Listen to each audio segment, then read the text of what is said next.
friends. Today we're going to be looking at a very interesting part of language. We're going to be looking at teaching comprehension skills. When I looked up the word comprehension in the dictionary and in the thesaurus, I came across a lovely collection of words, and here I'd like to share these words with you. Evaluation, cognition, knowledge, imagination, awareness, grasping, realization, intuition, perception, conception, understanding, which is the most common one, and instinct. That was quite a delightful collection. After having looked at these words, I arrived at a conclusion that we don't teach comprehension because it is an outcome. Rather, we teach strategies to support comprehension, or at least that is how it is supposed to be. What are some of the important factors that comprehension heavily rely on? Let us do an activity to understand this better. On the count of 3, I want you to tell me what this text is all about. You have 30 seconds to read the text. Time's up. Yes, it is about flamingos. Now let us see how we arrived at the point that this was about flamingos. We first relied on our background knowledge, our vocabulary, our verbal reasoning. The word creatures told us that this text is about some kind of an animal. As we read further, we came to the word curved bills, and we knew this was about birds. And then when we got to pinkness, by this time we were sure it was about flamingos. But yet we read further to confirm our response. So the stick-like legs wading through the water was a complete giveaway, and we knew for sure that this was about flamingos. However, we still read till the end, but that doesn't matter.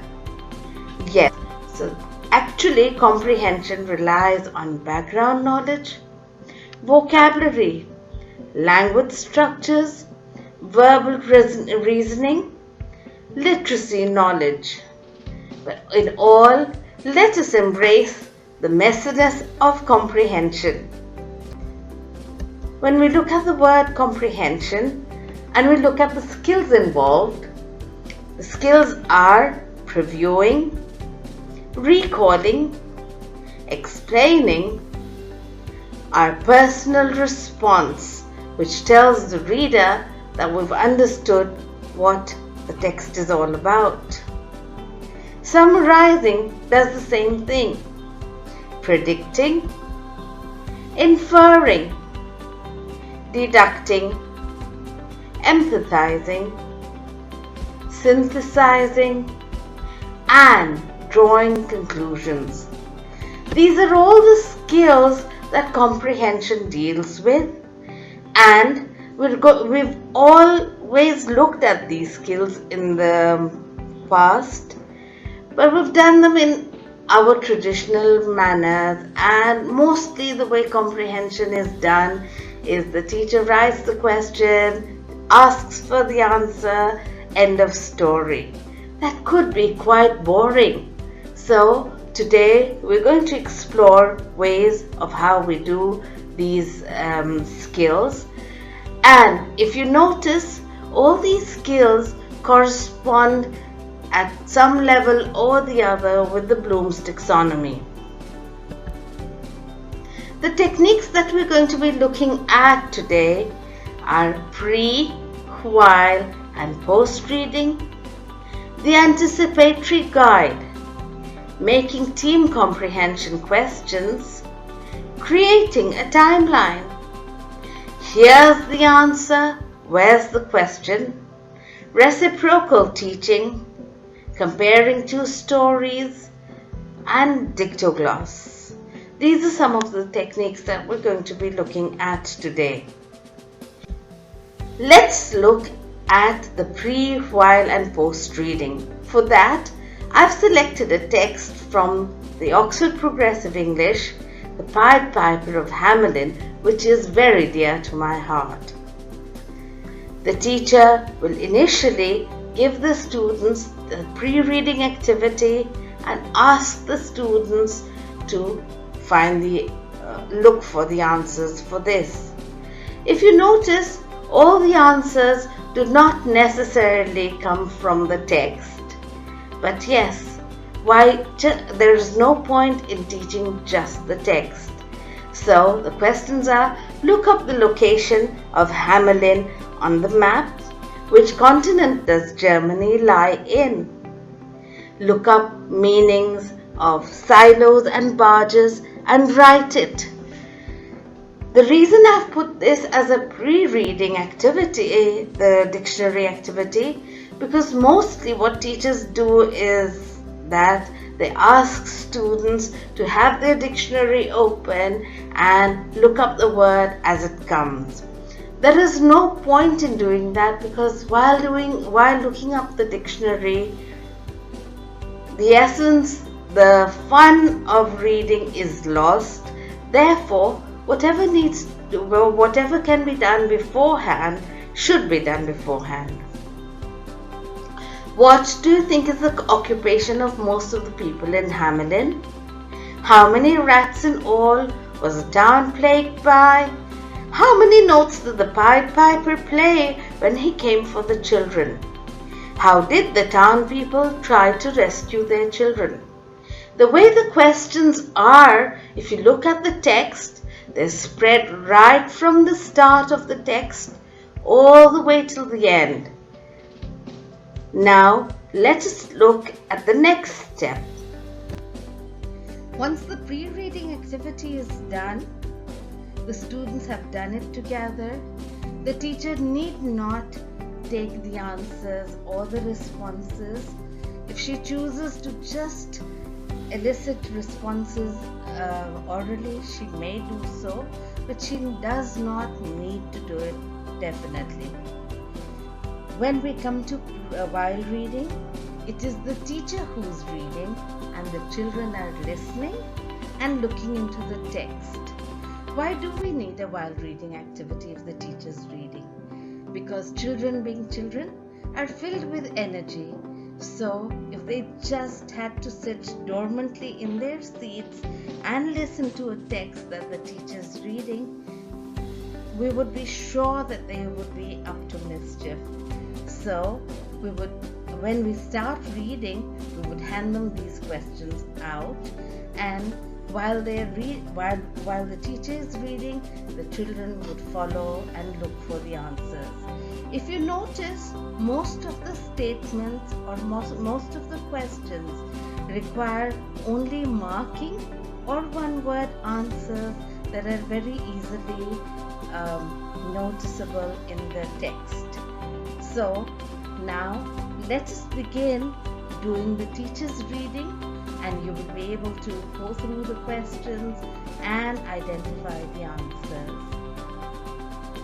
I will just read the questions once, so that when we go to the text, you can just flash back at those questions. Identify the adjectives that describe the rats. How many guilders did the mayor ask the Pied Piper to settle for? Which animals did the tune of the Pied Piper talk about? Why did one child get left behind? What lesson did the people of Hamelin learn? Now, the Pied Piper of Hamelin. The city of Hamelin in Germany stood on both sides of the river Weser. The city was rich and was surrounded by farmlands and orchards. However, there was a problem. There were 10 rats in the city for each human. The rats ate the corn and even ate the food in the houses. To keep it safe from the rats, people had to hang the food from the ceiling on string. The rats ate chickens, eggs, and also the young chicks. Worse, the babies lived in danger because the rats used to bite them. So cradles were usually hung from the ceilings on ropes. "What are we going to do about the rats?" asked the worried town people. "We can't go on living like this." "We need a good rat catcher, the best in Europe," said the mayor. "We'll put up an advertisement in the town square." The town people were astonished when they had read the advertisement. "Wanted, expert rat catcher to kill all the rats in Hamelin. Must be free to start at once. Reward 1,000 guilders. 1,000 guilders? It takes me 5 years to earn 1,000 guilders, said the baker. But there are 10,000 people in the city. It's worth it, replied the butcher. The news traveled quickly across the country. One day a stranger walked into the square. He was wearing a pointed grey hat and a red cloak and a brown pointed cap. "If I destroy all your rats, how much will you pay me?" he asked the mayor. 1,000 guilders, said the mayor, just as it says in the advertisement. The man stepped into the street and took a thin wooden pipe out of his pocket. He put it to his lips and started to play. While he was playing, he walked steadily down the street. A rat ran out of a house and started to follow him, and then another and another. All the rats were running out of the houses. There were young rats, old rats, grey rats, brown rats, huge rats, tiny rats, old ones and babies, males and females, even a few white rats among them. People ran into the streets to watch. Still playing, the piper walked out of the city and towards the river. As he reached the river bank, he changed his tune. The rats ran faster and faster and jumped into the river, and they were all drowned. Not one was left behind. The people of Hamelin were happy again. At once they started preparing a great feast. Notices were put up in the streets. Hamelin City Feast, Saturday 2 p.m. in the square. All welcome. While they were cooking for the feast, the Pied Piper walked into the town hall. "Now, will you pay me my 1,000 guilders?" said the Pied Piper. "I'd quite forgotten," said the mayor. 1,000 guilders is an awful lot of money. "You promised me 1,000 guilders," said the Pied Piper. "If you do not pay me, I shall take something else from the city." "Here, take 50 guilders," said the mayor angrily. "The rats that are dead can't come alive again. Take the money and go!" To the shame of the people of Hamelin, they agreed with the mayor and laughed at the Pied Piper as he walked quietly out of the town. The next day was a religious feast, and all the adults were in the church as he walked back into the town.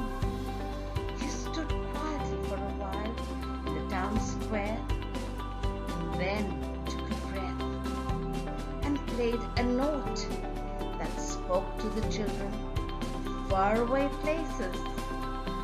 clean air and sparkling rivers. He blew another note that spoke to the children of fun and games, and whales and dolphins, and bright-colored parrots. He blew a third note, and all the children started to run and jump and skip out of the houses towards the town square. As they ran and jumped and skipped towards him, the Pied Piper started to dance out of the square towards the port. The adults in the church heard all of the children go past, and they rushed out of the church to see what was happening. They called out to the children to stop and to come back, but it was like they could no longer hear their parents' voices. The parents were relieved when they saw the Pied Piper turn away from the river and dance with the children towards the mountain. Their relief turned to horror, though, when a small door appeared in the side of the mountain, and first the Pied Piper and then the children started to run and jump and skip inside. The parents ran up to stop them, but it was too late. All of the children but one boy was hopping along on crutches and couldn't keep up, disappeared into the mountain, and the small door slammed shut so tightly that no one could tell exactly where it had been. After the wild reading is finished, the teacher now comes to the post-reading activity. There are a lot of examples here of what could be post-reading, and if you notice, they comprise of not questions and answers, they comprise of interesting activities that would develop the children's multiple intelligences. Number 1, imagine yourself as the Pied Piper. What would you do after the mayor refuses to pay you the promised amount? Now surely, if the children were to write an essay or a piece of writing on this, it would evoke their critical thinking and their creativity, and they would do justice to their essay writing as well. Look up the encyclopedia for the disease caused by rats and write a short summary about it. In times today, if a teacher just does a comprehension as a questions and answer passage in class and that's the end of the story, it's really not worth it. We must try and extend our learning. So therefore, if the children have to look up the encyclopedia, look it up on the internet, it is something that children like to do, there would be so much more learning. Today, how do the people control the spread of rats? So they could check that out on the internet as well, and they could probably create a report in groups regarding this. You manufacture the best rat poison in the country. Write out an advertisement for your product. You may use pictures too if you wish. So the children could probably prepare an advertisement in their art class, or they could prepare an advertisement for a television advertisement, and they could have a jingle, they could have a one-line strong message, whatever they would decide. So there would be so much creativity involved there. The next one is an extremely interesting statement. Search the internet with the topic Pied Piper of Hamelin and you will find a poem. Who has the poem been written by? How many stanzas does it comprise of? What is the first line of the poem? Which line did you like the best in the poem? The children who are fond of reading, the children who are fond of poetry will probably read the entire poem, but the rest of them, because it's a long poem, we'll just read the first line, come back with it, and if they don't want to read the entire poem, we'll just pick up another line random and say this is the line that I like best. But it really doesn't matter. For those teachers who will say that there are some children who won't do any of this, it doesn't matter. We have children of all kinds in our classrooms, and we as teachers must expect that there will be some children like that. But those children will benefit when the teacher elicits the lines from the students, and those children who've done their work read those lines out. It might inspire that child to go back home and read the poem or check it out on the internet. The next technique that we look at is the anticipatory guide. What the teacher would do is just share the title of the text with the children, and along with that she would share 10 statements, 15 statements, 6 statements, depending on the ability of the class. She would share these statements on the board or on pieces of paper, and the children are supposed to just decide whether each statement they think is true or is false. Now here there is no right or wrong because it is only anticipation. Once they finish doing that, they need not submit that paper to the teacher.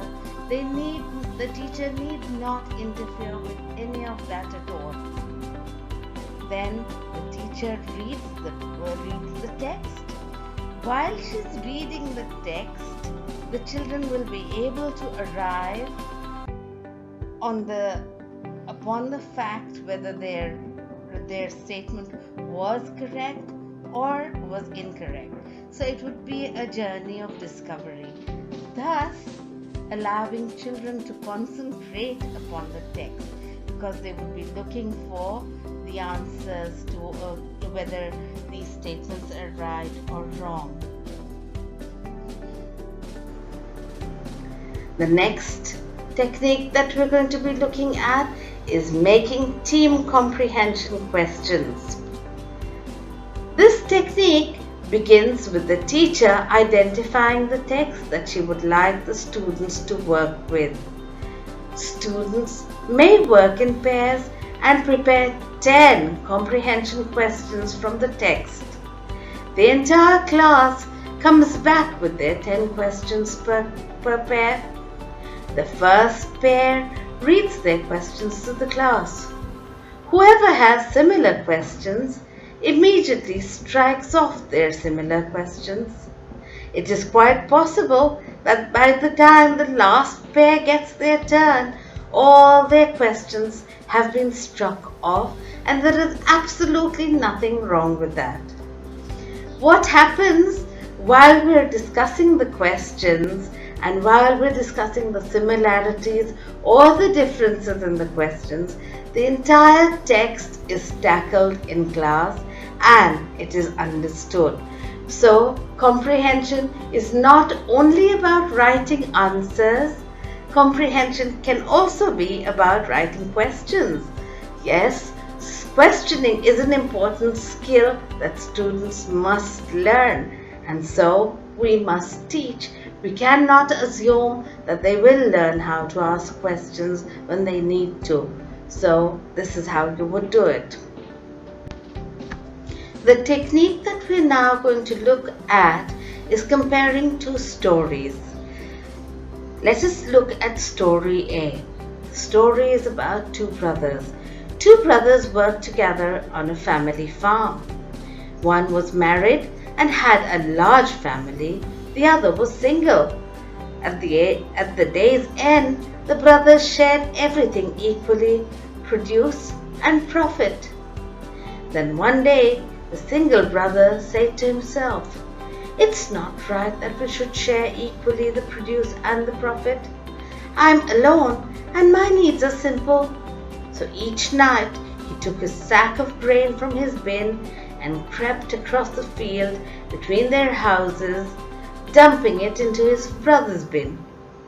Meanwhile, the married brother said to himself, "It's not right that we should share the profit and the produce equally. After all, I'm married and I have my wife and children to look after me in years to come. My brother has no one, and no one to take care of his future." So each night he took a sack of grain and dumped it into his single brother's bin. Both men were puzzled for years because their supply of grain never decreased. Then one dark night, the two brothers bumped into each other. Slowly it dawned on them what was happening. They dropped their sacks and hugged each other. This is story A. Let us have a look at story B.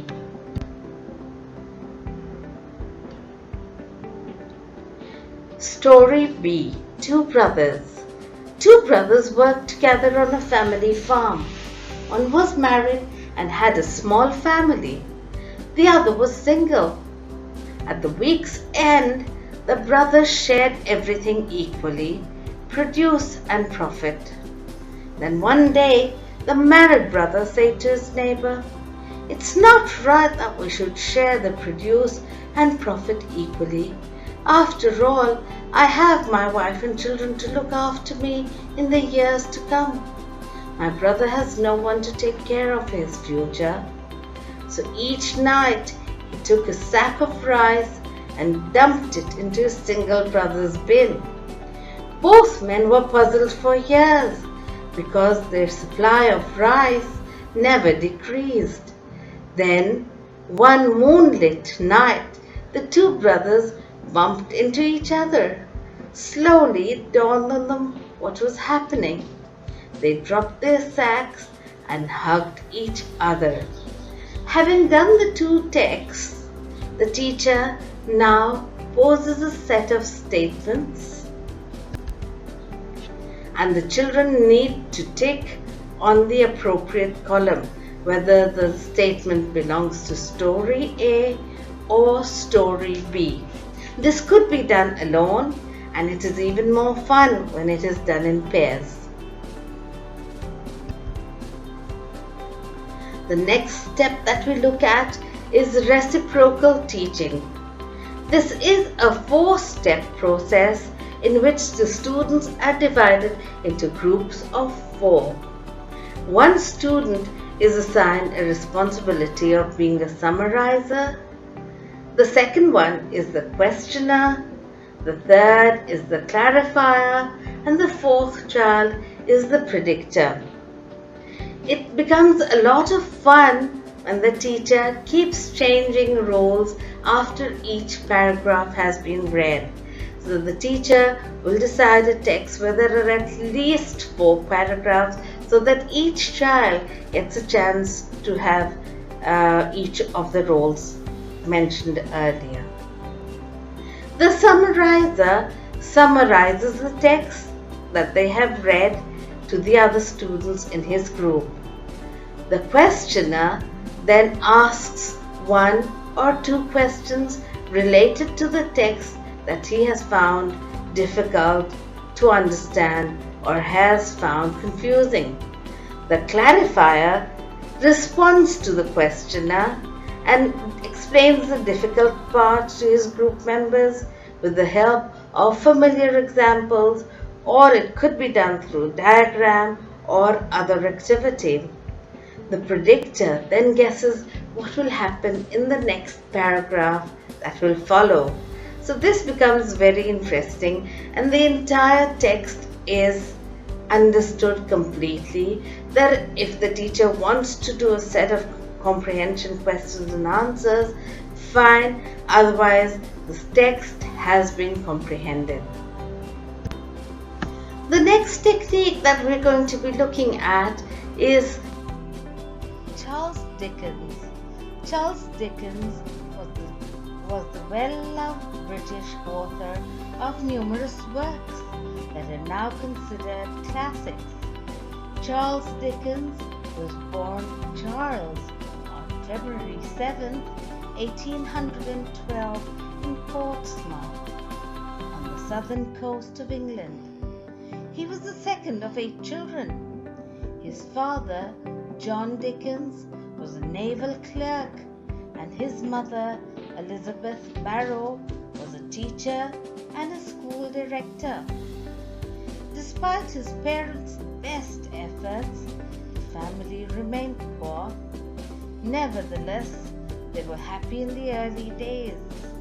In 1816, they moved to Chatham, Kent, where young Charles and his siblings were free to roam the countryside and explore the old castle at Rochester. In 1822, the Dickens family moved to Camden Town, a poor neighborhood in London. By then, the family's financial situation had grown dire, as John Dickens had a dangerous habit of living beyond the family's means. Eventually, John was sent to prison for debt in 1824 when Charles was just 12 years old. Following his father's imprisonment, Charles Dickens was forced to leave school to work at a boot-blacking factory alongside the River Thames.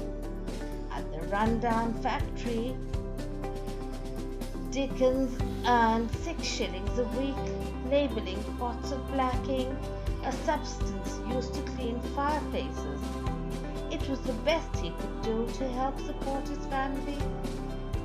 Looking back on the experience, Dickens saw it as the moment he said goodbye to his youthful innocence. He felt abandoned and betrayed by the adults who were supposed to take care of him. These sentiments later became a recurring theme in his writing, and so on and so forth. While the teacher is reading this, like we discussed earlier, the children will be jotting down dates and working on creating their timeline. Once the children have their dates, they can now start comparing their notes with their partners, and then the teacher starts to read again. And while she's reading, the children will confirm their dates and their events and eventually complete their timeline.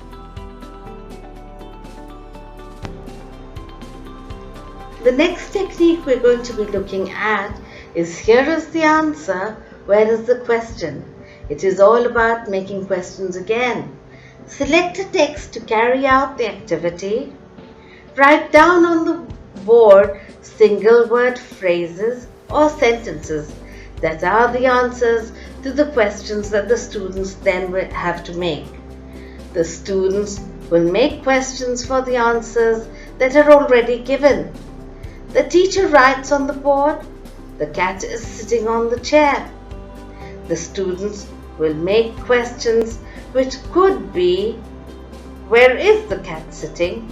Or who is sitting on the chair? Both questions are correct. It is not necessary that each answer has a single question.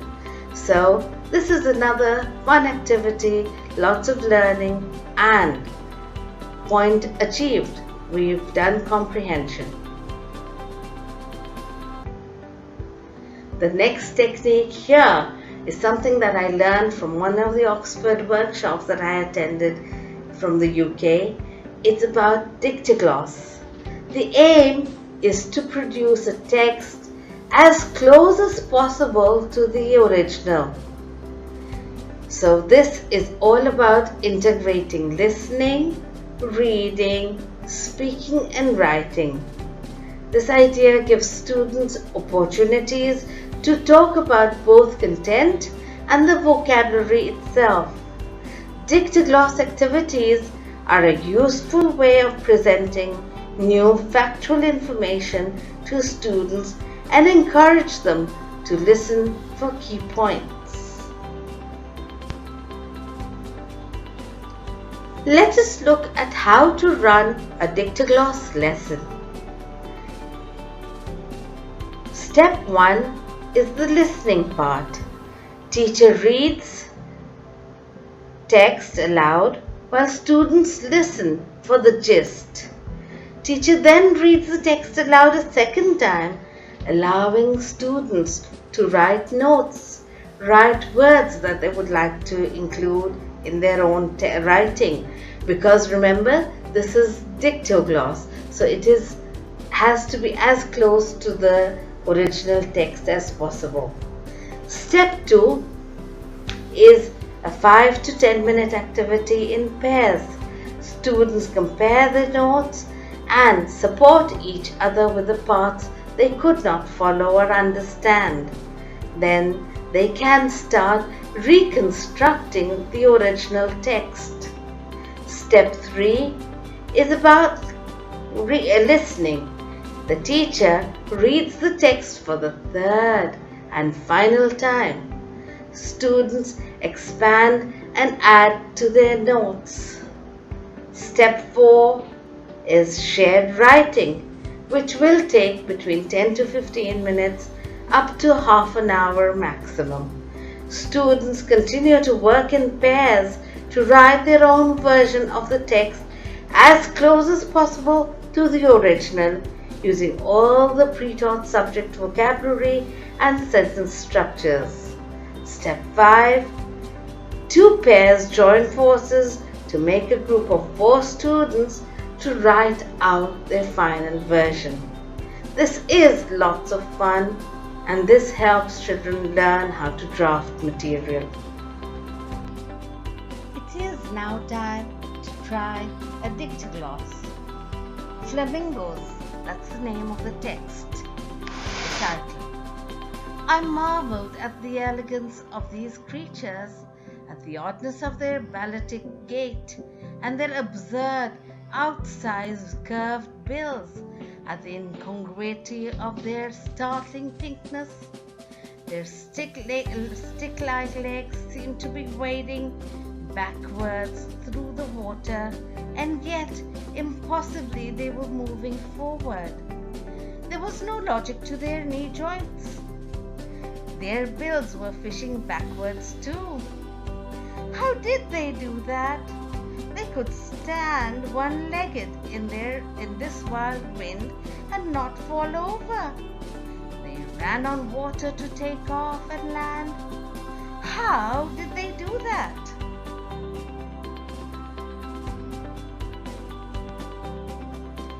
Just as the steps identified, this is exactly what would happen. The children would mark the important words the first time that the teacher read. They would get the gist of the matter the second, and then they would discuss it in pairs. They would compare notes, discuss whatever they heard the teacher read. Then the teacher would read again. When she reads it again, they would now be able to add more words and try and fill in any blanks that they might want to. The third time that the teacher reads, the children expand and add to their notes. And the fourth step is shared writing. Students continue to work in pairs and write their own version of the text as close as possible. That is why it's called Dictogloss, which comes from the word dictation, using all the pre-taught subjects, vocabulary and sentence structures. And eventually, 2 groups can get together and create one fine text. The idea is that it will be as close to the original text as can be. Also, the teacher will make sure that the text is not long. This kind of activity can only be done with short text. Having talked about all these activities, let us just look at whether we've done them all. Pre, while, post-reading we did with the Pied Piper of Hamelin. The Anticipatory guide, yes, we did that. Making team comprehension questions was very interesting. Creating a timeline with Charles Dickens. Here's the answer. Where's the question? Is all about a single statement could have lots and lots of different questions. Reciprocal teaching is all about teaching each other in groups. 4 students to a group, the summarizer, the questioner, the clarifier, and the predictor. Comparing 2 stories was about the 2 brothers and then the Dictogloss that we just looked at. I hope you've enjoyed yourself, and I hope that I've been able to share some lovely learning with all of you. Thank you very much. Goodbye.